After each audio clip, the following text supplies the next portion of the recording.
भिवापूरच्या भल्यासाठीच स्वतःचा राजकीय बळी दिला माजी आमदार राजू पारवे। भिवापूर आपल्या रूपाने भिवापूरला पहिल्यांदाच लोकसभेची उमेदवारी मिळत होती।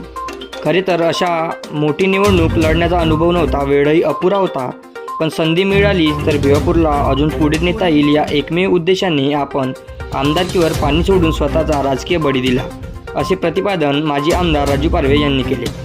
रक्षाबंधन कार्यक्रमात ते बोलत होते। भिवापूर येथील जिचकार भवन येथे राजू पारवे जनसेवा प्रतिष्ठानाच्या वतीने सोमवारी दिनांक 9 अशा सेविका, अंगणवाडी सेविका, मदतनीस, महिला बचत गट, बँक सखी, पशुसखी, कृषी सखी यांचा रक्षाबंधन कार्यक्रम घेण्यात आला। यावेळी नगरसेविका मीनाक्षी उमरेडकर, निशा जांभुडे, वैशाली पेंदाम, अर्चना मोडगरे आदी मान्यवरांची प्रमुख उपस्थिती होती।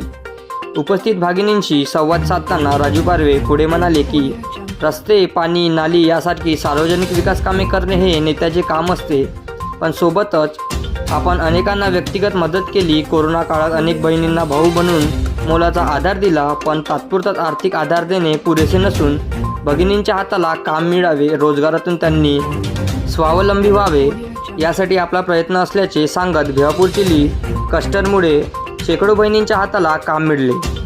तसेच उमरेडप्रमाणेच भिवापूर येथेही गारमेंट क्लस्टर उभारणार असून त्यातूनही रोजगाराचे ठोस साधन उपलब्ध होईल, असे राजू पारवे यांनी सांगितले। महिला भगिनींनी आर्थिकदृष्ट्या स्वावलंबी व्हावे म्हणून गावोगावी बचत गटांचे जाळे तयार केले, पण भगिनींना काहीही करायचे असेल किंवा नुसती मीटिंग जरी घ्यायची असेल तर त्यांना बसण्याची सोय नव्हती। याची दखल घेत आपण तब्बल 120 गावांमध्ये महिला बचत भवनासाठी प्रत्येक 25 लाख रुपयाचा निधी दिला।